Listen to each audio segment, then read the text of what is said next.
dear colleagues, dear friends, ladies and gentlemen, welcome to the 8th annual security conference here at the University of Kansas that are organized by the Center for Russian, East European, and Eurasian Studies with cooperation of several partners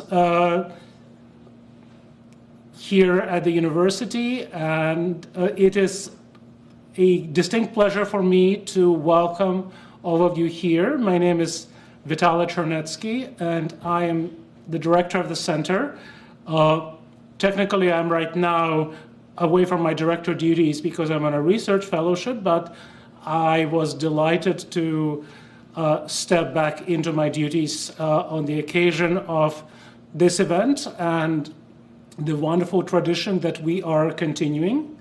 Indeed, this is the 8th such conference that we have, and over the past years, we have covered a range of issues that connect the region that our center studies, that is the former Soviet Union and the former Soviet bloc and the surrounding states, with global security issues.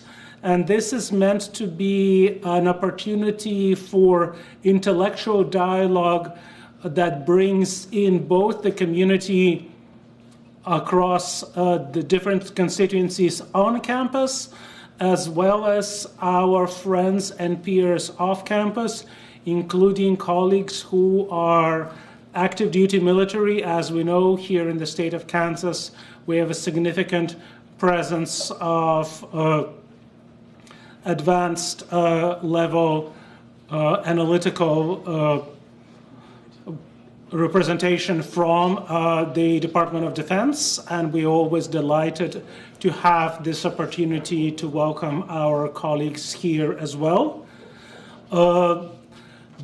This year's conference is co-sponsored with us by the Center for Global and International Studies, the Office of Graduate Military Programs, the Department of Political Science, and especially we are delighted to welcome on board the Center for Migration Research, which is a relatively young but a very active and very important presence here on campus.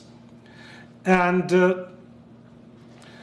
the way our program is going to run is we will have 4 individual speakers. Our first speaker, our opening keynote, it will be Professor Cynthia Buckley from the University of Illinois at Urbana-Champaign. We have 2 representatives of our local talent, Professor Maria Milicheva from the Department of Political Science, and Austin Sharon, who is a PhD candidate in the Department of Geography and Atmospheric Science. And we have an international guest as one of our speakers as well, Dr. Volodymyr Dubovik, who joins us from the Ilya Mechnikov National University in Odessa, Ukraine. And currently he is a Fulbright Fellow in Austin, Texas, with affiliation with St. Edward's University and University of Texas, Austin. So the way the program will run is after each speaker's presentation, we'll have an opportunity for a question and answer session. And hopefully we will have time remaining at the end to have joint Q&A discussion. We will have a microphone in the audience so that to make sure that everyone's presentations can be heard well. And now, before we start with the scholarly presentations, I would like to give the word to the Office of Graduate Military Programs. Unfortunately, Mike Denning has been emergency pulled away from for his other duties, but I'm very pleased to welcome another dear friend of our program, and in fact, alum of our program, Randy Maston, who will tell us a few words on behalf of the Office of Graduate Military Programs. Thanks. If you'll stay here. Yeah, actually, we asked for this spot not to advertise graduate military programs, but to actually present Vitaly a certificate of appreciation from the 2nd Brigade Combat Team at Fort Riley, known as the Dagger Brigade. It's a certificate of appreciation for their work with Dagger Brigade as they're preparing to go to Central Europe. And he's given a series of lectures over there and coordinated the other ones for us. So the Dagger Brigade presented a certificate of appreciation to the Center for Russian, East European, and Eurasian Studies. And it's to thank KU for its devotion and expertise of its instructors and the sheer commitment to educate our leaders as they greatly improve Dagger Brigade's readiness. Thank you for your dedication to our success. And they will be deploying out there this fall. And anyway, they are very impressed with everything Vitaly, Nathan Wood, and others have presented to date. And he's still got a couple more to go. So anyway, this is, thank you very much, Vitaly. Well, thank you. This is a very pleasant surprise. Thank you. And for all your work, here's the KU Veterans Alumni Network coin. So thank you very much. Thank you, Randy. Okay, you see, this conference starts on a wonderful positive note, a lot of great surprises. Hopefully we'll have many more good positive surprises of this kind. And now, therefore, it is my distinct pleasure to introduce our first speaker, our opening keynote, Professor Cynthia Buckley.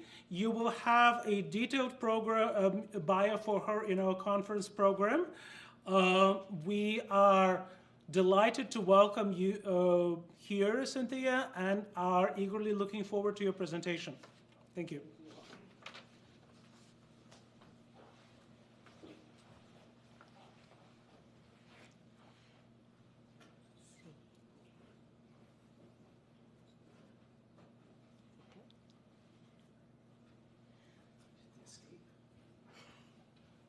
Take you out of here. Sorry. No, it's okay. Oh, you're already there. It's not there, though. How about that? Oh, there it is. All right. Magic. Okay. Good afternoon, and thank you all for sharing your time with us this unbelievably beautiful Lawrence afternoon to talk about a really interesting and fascinating topic, which is migration and its emergence in a new sort of central position in the Eurasian context.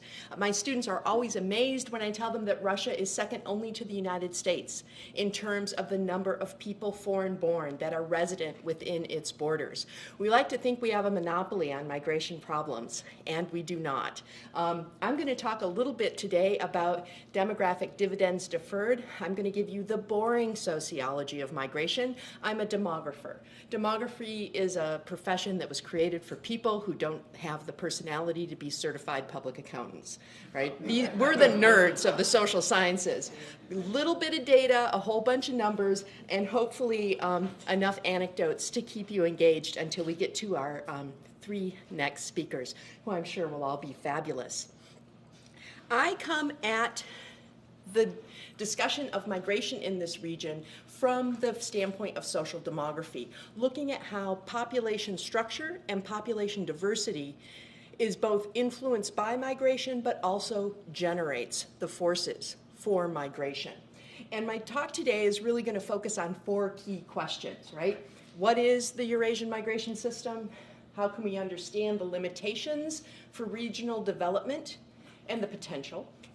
We're going to talk a little bit about possible vectors of disruption. Is this a stable system, or are there rocky shoals, shall we say, that need to be avoided, particularly those that are relevant to international security and regional security? And then also, what are the long-term demographic dislocations and challenges?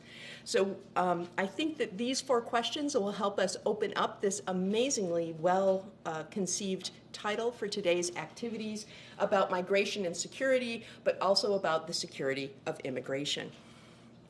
And so the Eurasian migration system is nothing if not colorful. These are the maps of the key players in the Eurasian migration system. Most of them are really successor states from the Soviet Union, but not all of them. We need to remember that North Korea plays a role. It's not always visible because they are not necessarily free economic migrants. They are contract laborers with payments going directly from the Russian government to the North Korean government, but they play a major role, and it's part of this migration system. China also, not just in the Far East, but also increasingly in Western Siberia, plays a substantial role in labor migration. We're also thinking about emerging countries like Bangladesh that are coming in and contributing in major and perhaps growing ways to the Eurasian migration system. In general, all of these countries send people to the other countries. Most of them pick destinations in the Russian Federation. There is increasing evidence that Kazakhstan is second in terms of a hub pulling in migrants, both to work in the oil industry, but increasingly working in the service industries, particularly around Astana and Almaty. And we'll get to that in just a moment. And it's a rich system. So these are the most current estimates on remittances from the World Bank. And this is in terms of millions of dollars. Armenia to Uzbekistan, we're talking about huge outflows from the Russian Federation being sent both formally and informally, although these are mostly formal transmissions, being sent to the home economies of labor migrants.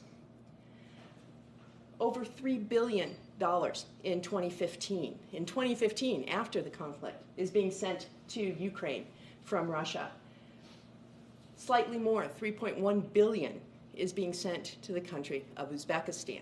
So these are huge transfers of money. They also constitute enormous amounts of receiving country gross domestic product. In terms of the countries with the highest percentage of their GDP consisting of remittances, places 1, 2, 3, and 5 are in the Eurasian migration system. Kyrgyzstan, Tajikistan, Uzbekistan, and Moldova all depend on this money. And Russia is a major sending state. So in 2015, the outflow from the Russian Federation was over $14 billion. This is a number that is often played in the press to highlight the fact that Russia's bleeding its resources out to these sending states, so that one not only gets the xenophobia and the hostility towards labor migrants that are in the country, but then it's doubled with highlighting how much money is sent out. And almost all of it goes to the near abroad. Surprisingly, you've got 628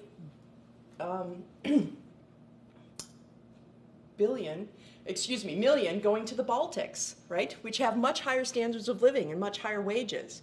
In many ways, this is just an artifact of the way the numbers are crunched. This is oftentimes assistance from family members in Russia to elderly relatives in the Baltics.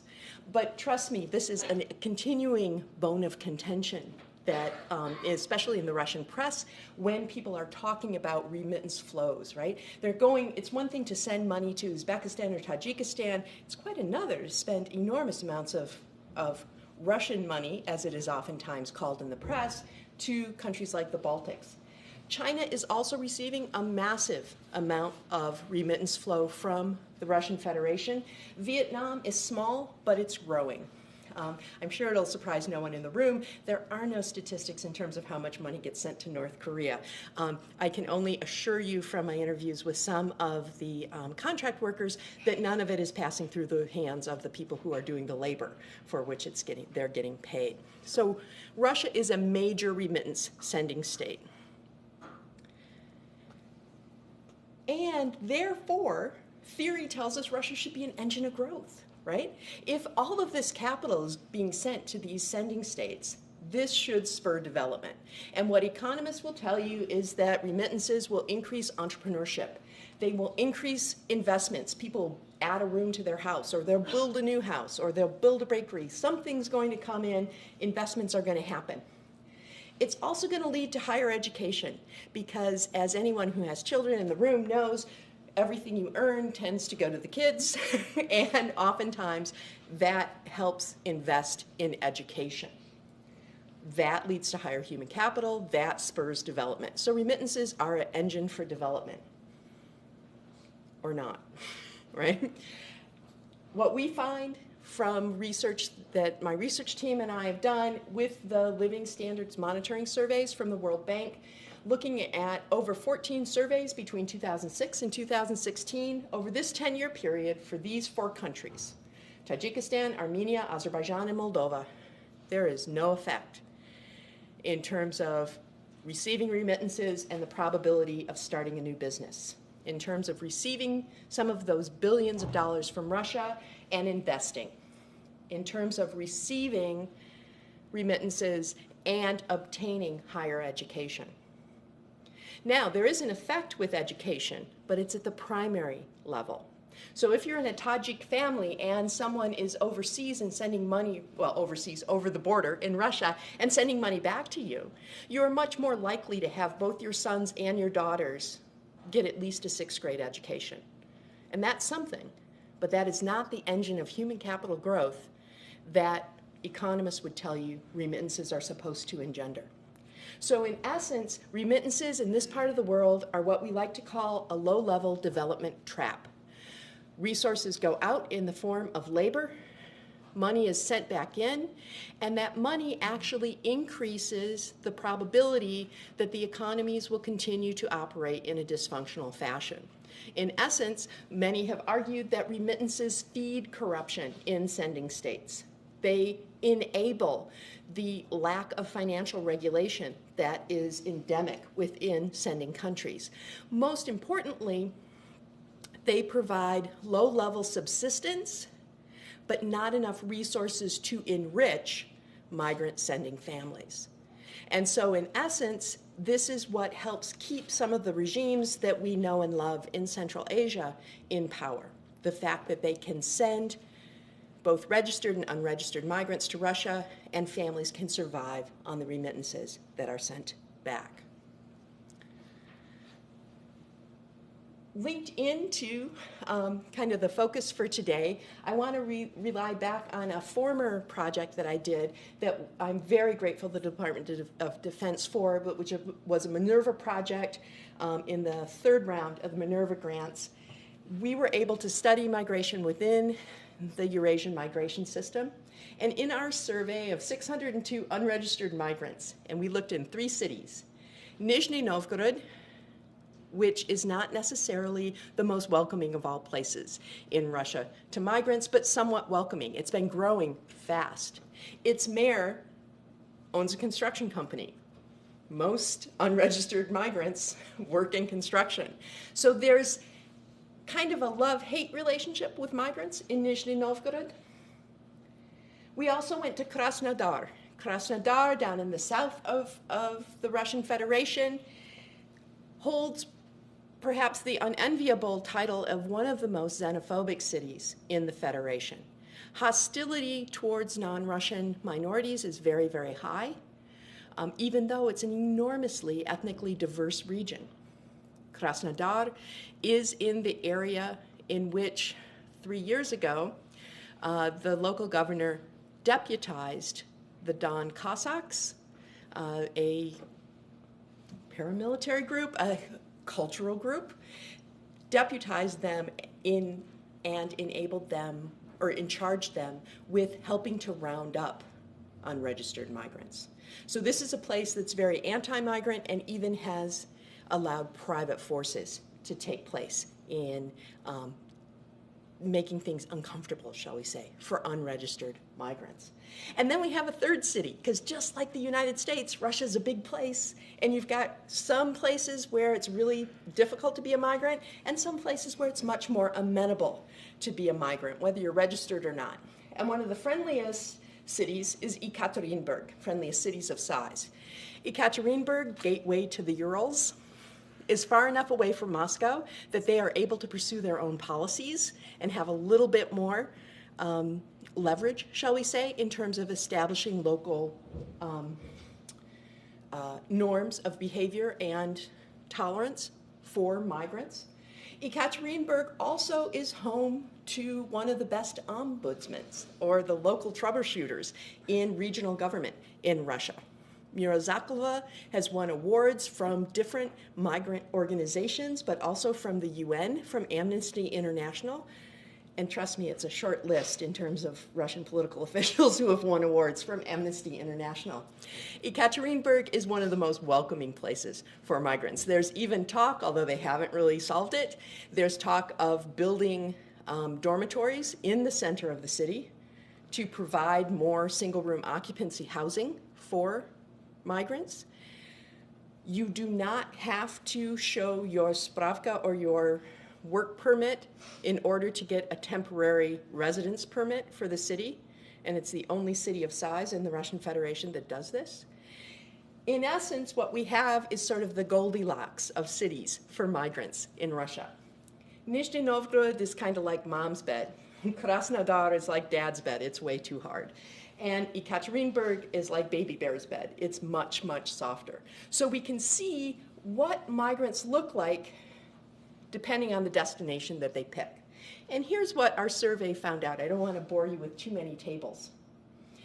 All of the migrants, didn't matter where they were from, didn't matter where they went, they were there because there were no economic opportunities at home. These were not people who said, oh, I make more money in Russia, even though they do. By and large, they just want a job. So there's a reported lack of opportunities at home. They're not going there to get higher education. They're not going there for cultural experiences. They're not going there to повышение квалификация.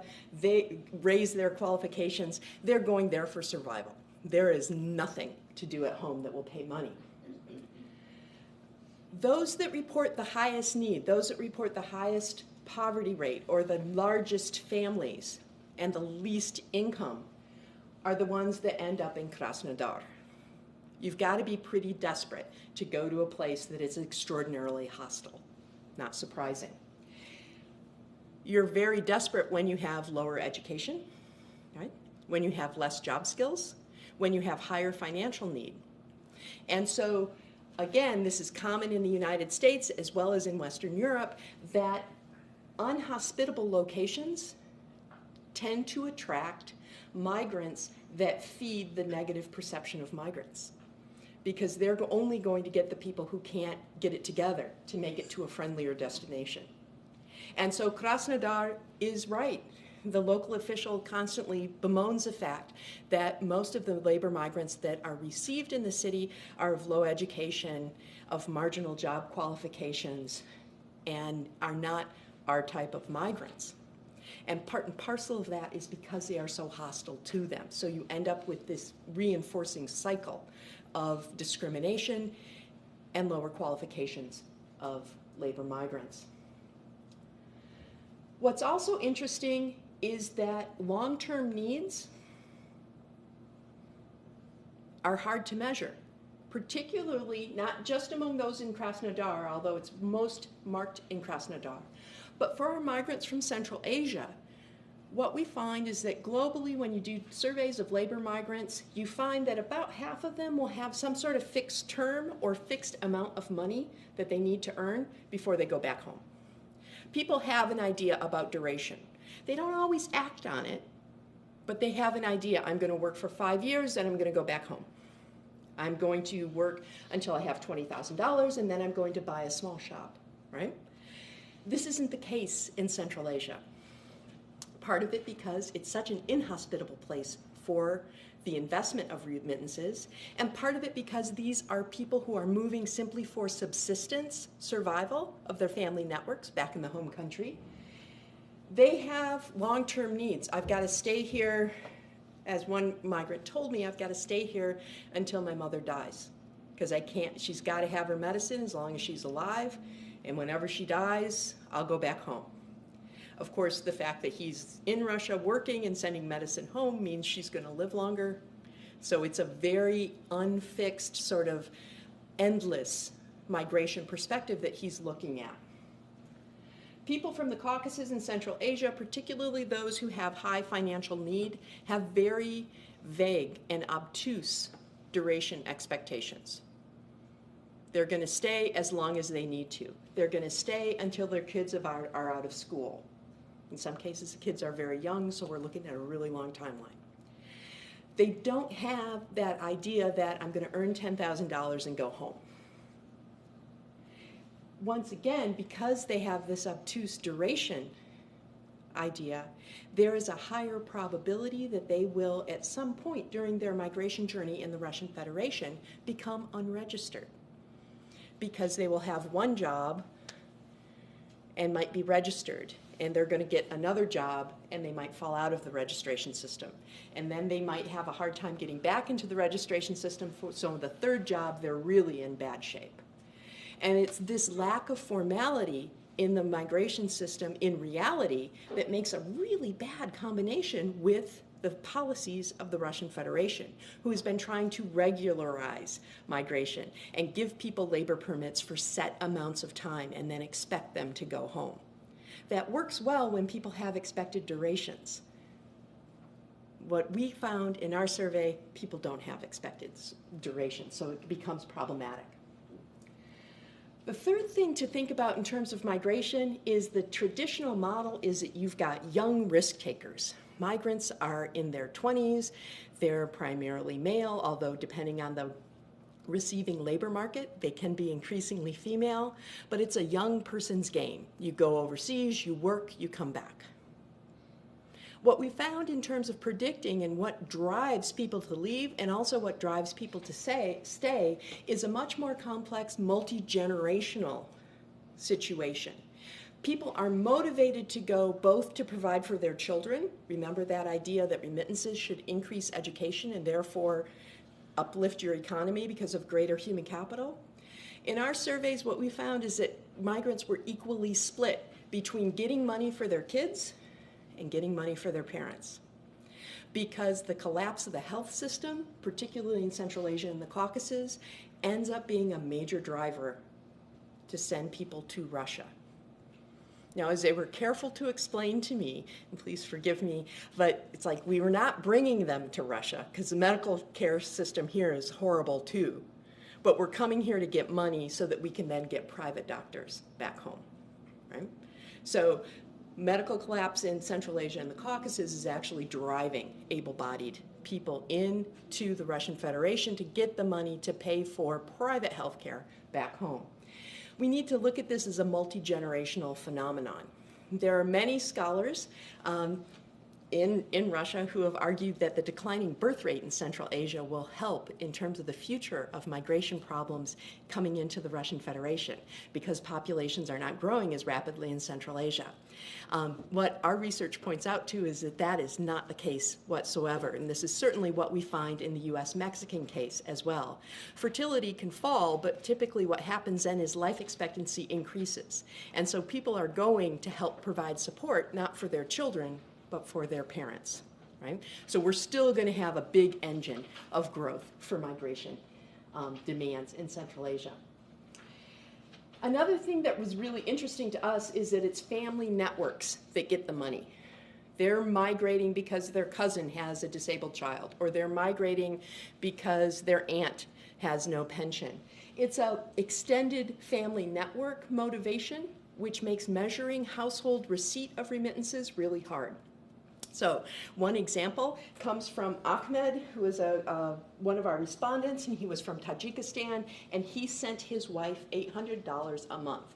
Ahmed got a good job on an oil pipeline project run by the United States. Still can't figure out how he did it without papers, but good for Ahmed, right? So he slept at the construction site, as many migrants do, $800 a month back to his wife. That's an enormous amount of money in Tajikistan. And so I was asking, is she building a house? Are you going to buy a village in Tajikistan? This is major money. And he said, oh, no. My wife lives on $80 a month with our 3 kids. And then he had a litany. My brother gets this, my sister gets this, my mother gets this, my cousin needs this. He's actually supporting about 20 households. And so that's why we need to look at remittances in the aggregate, and it's really dangerous to look at it at the household level because people are re-remitting. His wife is, in essence, the main banker in their village. She gets the money and she pays it out.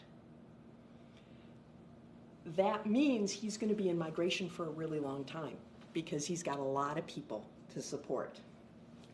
And then lastly, and everyone knows this, and I think our subsequent speakers will do a better job of exploring this, but that gender norms are shifting. In the early 2000s, migration was primarily male. This had a lot to do with gender norms in Central Asia and the Caucasus, as well as other countries, thinking that men are the ones that should take the risk and go out to be labor migrants. But more importantly, this had to do with labor demand in the Russian Federation. We were looking at people who were going into construction, who were doing the dangerous, dirty, and demeaning jobs that migrants do all over the world, and they tend to be more male. As standards of living in Russia have improved, opportunities have opened in the traditionally female labor market. So you have more restaurants, which means you need more waitresses. You have more nail salons, which means you need more nail technicians. You have a very small group of people making an inordinate amount of money. They're going to need nannies. And more importantly, just as in the United States, you have a huge number of families that are struggling to meet the care burdens of an aged population, so you need more home health care aides. Into that gulf have stepped women from Central Asia, primarily Kyrgyzstan, but the numbers are up from Uzbekistan and even Tajikistan as well. So more and more men and women are coming, which again makes it very, very complex. And it doesn't seem in the short term that all of the forces that are pushing people out into labor migration to move into the Russian Federation is going to dissipate in the short term. It's a continued dependence situation. It's a low-level development trap. Remittances, what we found, remittances fuel corruption. So when one looks at countries that are receiving high levels of remittances, regions that receive high levels of remittances typically report higher levels of corruption. And this makes sense. People go to Analyt or MoneyGram or any of the exchange points. People know how much money they're getting. People know who's got somebody in migration and who doesn't. People know that most remittances are based in cash. The banking systems in most of the sending states are not particularly well thought of. If people have massive amounts of cash, it opens the door for more corruption. One of the indices we used to use in the United States was how many $100 bills were in circulation. It was kind of a back of the envelope estimate of corruption increase or decrease. But what we're finding in Central Asia, and particularly in the Caucasus, is that remittances do tend to open the door for all sorts of corruption. Whether it's a special tax for a woman to keep her house and garden plot if her husband's name is on the deed and he's in Russia, and these special taxes typically go into the pocket of the local official, or whether it's a special tax for the children of migrants who go to school in Tajikistan. They're expected to bring a little extra to help out. Remittances and corruption seem to be bound together. Migration is typically something that's best viewed as a subject for elite management. And by this, I don't mean that they've got great labor brokers that are getting good contracts for the labor migrants, but political elites are really controlling how agreements are made with the Russian Federation for access to official labor positions. And so it is the elites in the Caucasus and Central Asia, for the most part, who are negotiating with the Ministry of Labor in the Russian Federation to think about how many places can we get. When you get that elite management, again, the elites have conflicting interests. It's also an open conduit for corruption, but it also leads to this idea of labor market access being the new ideology that underpins, rather not undermines, Russian influence in the region. So if you think under the Soviet Union, you had political ideology kind of pouring emphasis into the control from Moscow. At this point, it's labor markets that are really underpinning Russia's influence in the region. And this is really quite clear. So in 2004, when I was at the US Embassy in Tajikistan, Then Secretary, or I guess it was 2003, I can't even remember. Secretary of Defense Rumsfeld came down. We were looking for an air base. The day he landed, the day before he landed in Dushanbe, the front page of Nezavisomaya Gazeta asked the following question in big block letters: what if we sent them all home? And then they had a whole bunch of pictures of Tajik migrants. It was covered extensively on the news in Tajikistan. I'm sure it surprises no one in the room that Secretary Rumsfeld did not go to the presidential palace. They had a meeting literally on the tarmac at the airbase. He wasn't allowed to step foot in Tajikistan. He stayed on the airplane. The president got in. Rachmaninoff and he discussed it. There's no airbase for you. Off he went, right? So when we're really thinking about migration, it is a security issue. It is this sort of macro idea that this is how Russia is getting influence over many of the other countries of the former Soviet Union. And the reason why they are, to be perfectly honest, is because there aren't really good alternative destinations. Many people speak Russian. Many people have colleagues and networks in Russia, so that makes it really easy. But it's almost impossible to get into the EU. It's almost impossible to pursue other legal and legitimate destinations. Although I would say Russia better be careful, because networks are being built. And there are two examples, more extreme, where Russia has used their designs on national territory, both in Georgia and Ukraine, to put huge restrictions and make things very uncomfortable for migrants from those countries in the Russian Federation. And those two countries are showing every indication of building some very, very powerful migration networks in alternative destinations. So Georgians are going to Turkey. There are a number of Georgian migrants in Israel, many Georgian migrants in Germany. In the Ukrainian case, they are working those EU connections very carefully, and so that people who can avoid going to Russia are. If other destinations open up, Russia's influence over this region is going to dramatically dissipate. And so my favorite story about this is from, again, from Dushanbe. After being out in the villages interviewing migrant wives for a while, I decided I was going to treat myself to a night at a good hotel. And so I went to my hotel and I had my sauna and I was heading back up to my room, and the person next door couldn't open his door. We started chatting. He was a construction magnate from Turkey. And he had actually come to Dushanbe to recruit labor migrants to come to Turkey. Now, of course, when I told my German colleagues this, they got very confused. Like, no, Turkey doesn't do that. Yes, they do. Turkish workers are going to Germany. Tajik workers, hopefully now, some will be headed to Turkey. And so we get these migration cascades going. So there may be destinations that we're not quite used to. It'll be interesting to find out what happens. But in the short term, these networks are just getting built.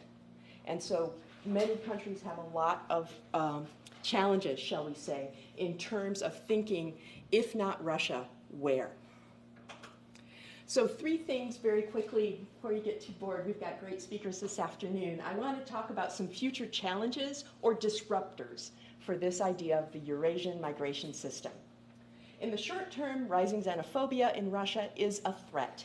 On the 6th page of most Tajik national newspapers, every Wednesday it is migrant page. And there will be pictures of migrants who are beat up. There will be pictures of migrants who are killed. There will be interviews with young women whose husbands left and then formed a family in Russia. Basically, every horror story you can think about for migration. It's page 6, every Wednesday. It's awesome reading. I highly recommend it. It plays on this idea of rising xenophobia in Moscow. And while I feel bad for the green paint of our dear colleague Navalny is really kind of a leading star in this sort of virulent xenophobia in Russia. So, let him be green for a little while. Okay. We can also think about this in terms of Russian expansionism. This is particularly true in Georgia and Abkhazia and Adjara, but also in Ukraine, of course, most vividly, and I look forward to hearing more about that this afternoon. Russia's economic downturn and the inability to get those gas prices up, although we're trying our best, right, because we're all going to go out and buy Humvees now and whatnot, since we don't have any CAFE standards. But Russia's economy isn't booming like it was, so there isn't that many opportunities. So there may be some challenges there. In the midterm, if alternative destinations open up, it's going to be hard for Russia. If geopolitical instability increases in Central Asia, particularly with the continued hostilities in Afghanistan, it is unclear what relationship that may play in terms of Russia's acceptance of labor migrants. It's not random that within a few hours the St. Petersburg bomber was identified as Kyrgyz. We might not have the guy, but we know where he's from, right? So it's unclear how that will play. And what I'd like to leave you with is that long term, people do have limits to corruption and violence. And so in the long term, how long sending states will put up with this low-level development trap is unclear. But most importantly, it's demographic shifts. So we're coming back to my territory. And something that I want us to remember is that there are long-term processes going on in these sending countries, particularly in the Caucasus and Central Asia. This is the total fertility rate, which is on average, over her reproductive life cycle, how many kids will a woman have? Uzbekistan, one of the leading senders of migrants, has gone from somewhat over 4 in 1991 to 1.8 or below replacement. So their population is actually shrinking. Their fertility level is not really that much higher than Russia's right now. Tajikistan and Kyrgyzstan started a little lower, a little higher. They too are falling.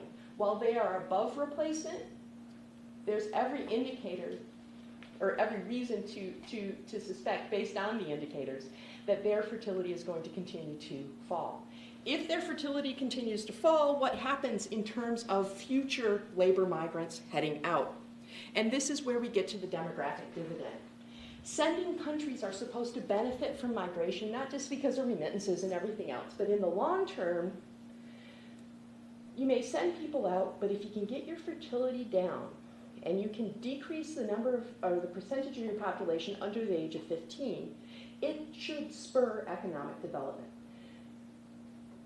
Fewer schools to pay for, fewer kids to pay for, more investment income, larger numbers of workers, you can decrease tax rates, you can increase economic productivity. The demographic dividend is supposed to spur all of this. Plus, relative to the youngsters, you have a ton of workers. When you have a ton of workers, you can pay them less money, right? There's an increasing competition. This is an economic boon, except in the Eurasian migration system because they've exported their demographic dividend to Russia. And so that's just gone.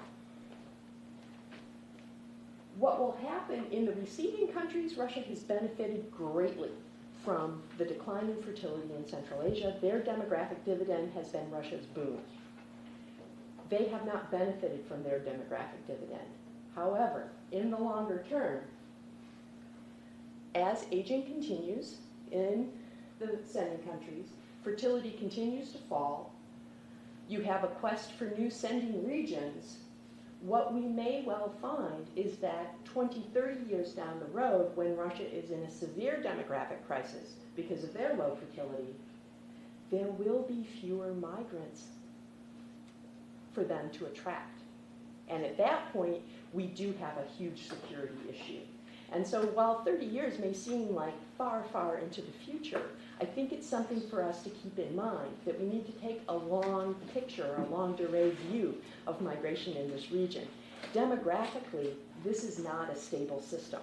And we'll see how this plays out and how businesses look forward into the long-term planning over the next few years.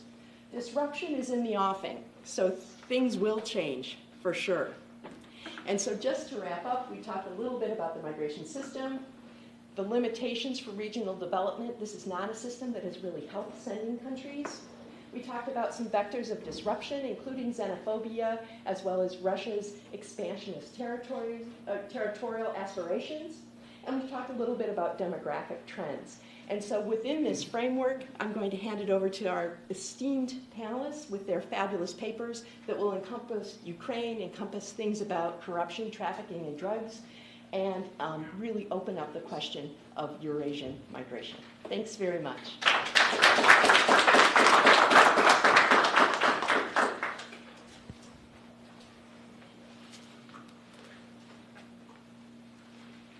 Maria? No, the Q&A, right? No? Yes. Okay, so it will be a self-directed then Q&A. Yes, I think you're comfortable with that. Yes, please go ahead. Thank you so much. I truly enjoyed the presentation.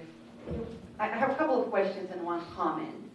One is, I fully concur with your observation with the conclusion that remittances in the context of the Eurasian migration system that do not lead to development growth, entrepreneurship, and education. Would you say that the reverse would not, however, hold, that once we take away remittances, it's not going to have any significant impact? So if you would, can you please clarify? Because if there's no relationship, or relationship is insignificant between remittances and all those good things, does it mean that once we take away the remittances, it's not going to have a significant impact or any impact on all those things as well? So that's my first question. My second question is about the comment that you made, that every week, page 6 of one of the newspapers in Tajikistan will have stories and pictures of all those atrocities committed against labor migrants in Russia. And so I'm not suggesting that no violence takes place. I do understand that there is hate crime, etc. I also do find that Russian media likes to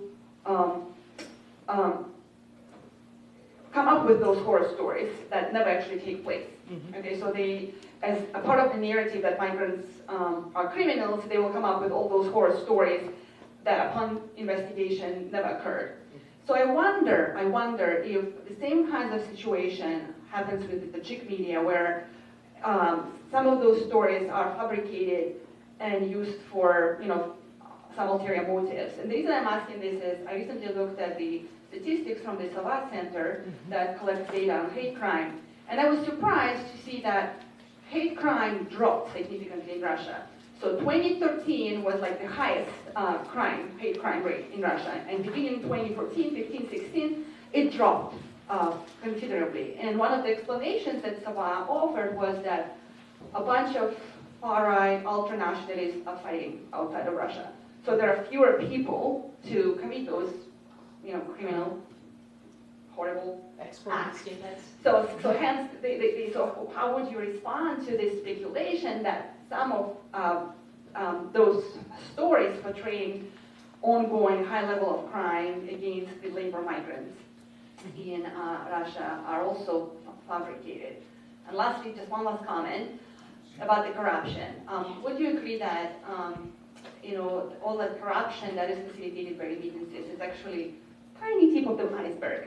That's like a very low level corruption, that most of the corruption that has occurred at the systemic level in those regions, it doesn't have to do much with the remittances, because I think that's an important point to, so that we don't take, we don't leave with an impression that remittances drive corruption in those states, that corruption that is driven by remittances is just a very tiny low-key corruption that has nothing to do with pervasive systemic corruption that occurs at a larger scale at the level of the governments themselves. Right. So if remittances are less than 15 billion, that's small potatoes. And when we're talking about corruption in the Russian Federation, right? That's like half a villa for somebody. So it is the tip of the iceberg. But I'm going to circle back to that if I can. Those are great comments. And Maria, I really appreciate it. In terms of remittances, right? In general, right, objective social scientist, I can't be completely objective. I find starvation bad, right? I find huge increases in infant mortality troubling, right? And so remittances play an amazing role in allowing people to survive regimes that are incompetent, that don't provide social services, that don't provide economic development, that provide very little other than increasing family wealth for their family, right? And so when we think about how is it that people are dealing with the corruption you find with Rahman's regime, I don't know how many Kansas students were given the mayorship of the capital city for a graduation gift. That's a little extreme, right? in my view, I don't know. The remittances are critically important for letting people survive, and I'm all for survival, but it's never going to develop them. And as you well know from your excellent work, the International Organization for Migration and a number of UN groups have gone to sending countries to try and educate people to prepare them for migration, to collaborate with both Russia and sending country governments to regularize migration. And it is under this mantra of remittances will encourage economic development. And this is why Tajikistan is all for it. This is why you have a lot of propaganda in the region trying to say, okay, well, yes, it's terrible, people have to go overseas, but we're going to harvest these remittances and it's going to be a great engine for growth. And it just isn't. In some countries, they've found that to be true in some regions, but it's just not working in this part of the world. So you're absolutely right. There's no other substitute for them, and survival is a good and happy thing, but it is not part of that, you know, svetly budushi of neoclassical economic development. It's just not working. Could I finish hers, or is this on this topic, sir? Please. Oh, please excuse me. I just want to, and I'll try and be shorter because I want to hear your question. In terms of the Tajik media, in central Tajikistan, if you take the 8 administrative districts in central Tajikistan, most people estimate that approximately 50% of men in the working ages are working in Russia. So we're talking about, from a tiny little country, well over 1 million labor migrants. If you have 1 million of anything, something's going to happen, right? And there are horrible, horrible attacks that take place on the basis of ethnicity, whether you're a migrant or not, but migrants are particularly vulnerable things. So when you splash that on the airwaves or you splash that on the home newspapers, it helps blow it out of proportion. So I do think that they are accurate, and the photos don't look photoshopped. These are people who were beaten, or these were people who were killed. But proportionate to the number of people, it may not be that high, right? In terms of the Sava Center stuff, there is this huge decrease in hate crimes after 2013, and you gotta hand it to Putin. He's not an uninformed individual. If Sava does hate crimes based on official police reports and media, and you take control of the media and you tell your law enforcement agencies not to report it under that category, but this category, the Sava Center numbers are going to go boom. And they did in 2013, so you're absolutely right. And so it's hard to know what's going on. I don't think we know about hate crimes in the United States either. It's a tough thing to measure, so your point's really well taken. And then finally, in terms of corruption, it is the tip of the iceberg, but it's a different kind of corruption, because corruption at the high levels, and forgive me, I don't know if any of you are investors in the Trump Hotel in Washington or anything like that, but corruption at the high levels is one thing. There's a different sort of alienation, and it does, some political scientists, you know better than I do, argue that it's when you hit corruption in the face is when it's your own pocket, right? So it's one thing to think that everything's corrupt. It's something else when you know you have to tip the person at the DMV, that it's a different level. And so that's the argument with remittances, that with remittances, it's corruption in your face and in your pocket. And it's small potatoes, $15 billion. I know, it's painful to say, isn't it? But it is, it's a pittance. And so you're absolutely right, but it's more in the experience, I think, if that helps. But those are perfect questions, and thank you very, very much. Sir? You said that, thank you very much for a wonderful presentation. You said that it's the woman in the Kishbar who distributes the remittances. So what does it do to her prestige, her role, and so on? And second, do more women leave now than men, and what happens when the woman, does the woman leave and the man stays home? Is there such a thing now? And so the investment, how much of this is in the prestige things? You know, I remember back in Croatia and so on, and Hungary, it was very much of a prestige thing to have how many steps you have in your house, you know, from the work in Germany and so on and so forth. No, those are excellent questions, and I think the gender part of it fascinates me the most. So there's a standard joke in some Latin American countries, especially in the 60s and 70s, people would say, "What's a nuclear family?" And it was mom, dad, 3 kids, and an anthropologist. And so I took that as a cue, and in the Caucasus, we followed, I think you could call it stalking. I don't know how Sava would measure it, but it was intense. We found 10 families in each one of the capital cities of the Caucasus, and they were all female-headed, and we followed them for the year. We looked at their budget, we talked about decision-making, and there were different models. In more traditional families, the woman hands out the money, but the woman is always asking the permission of the father-in-law, who is always co-resident. And you do find there's a number of cases where you have to be co-resident with some male somewhere in the family. They have to move in the house because you can't be unprotected. And in some cases, I can see where that could be actually to women's benefit, so it's tough. There are other cases, too, where women use this as a way to establish their power.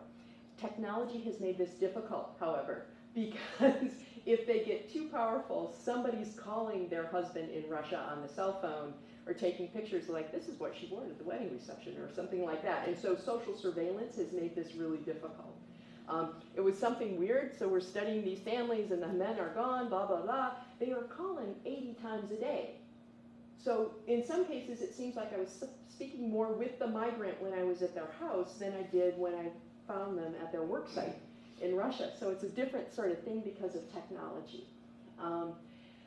With women leaving, in this work that we've done in Georgia, what we found is that women leave, but they take women's work in the destination. And they talk about their migration in terms of, "I have to care for my children." So the whole way they experience their migration is somewhat difficult than men. It's not, "I'm the breadwinner." It's not, I'm going to go make money. It's, "I have to care for my kids. And I'm going to get a job taking care of somebody else's kid."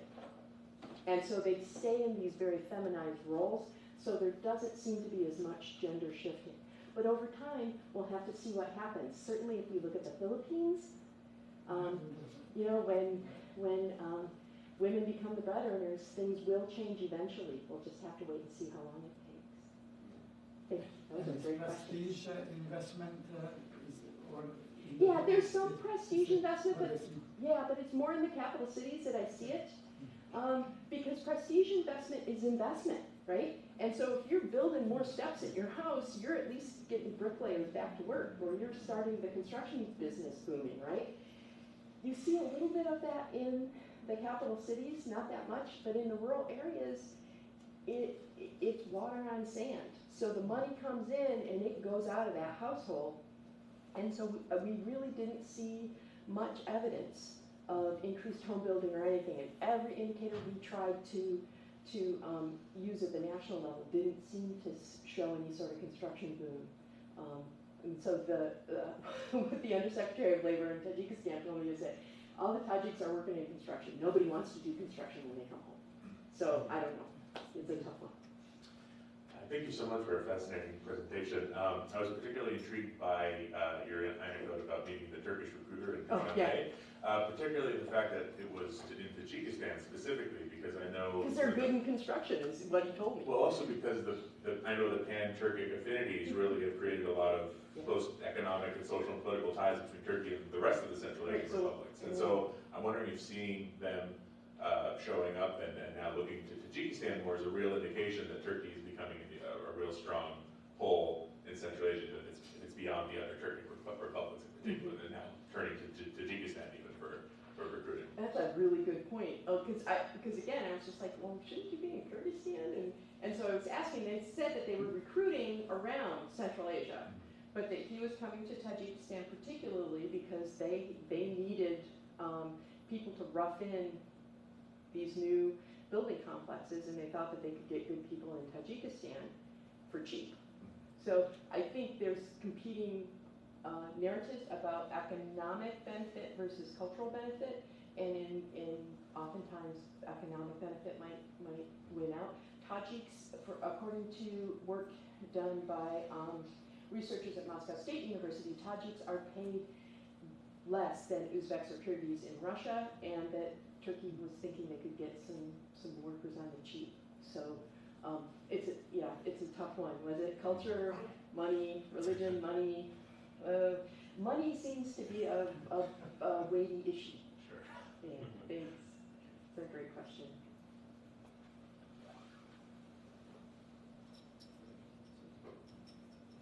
Any other questions? Well, thank you very much. I really appreciate it.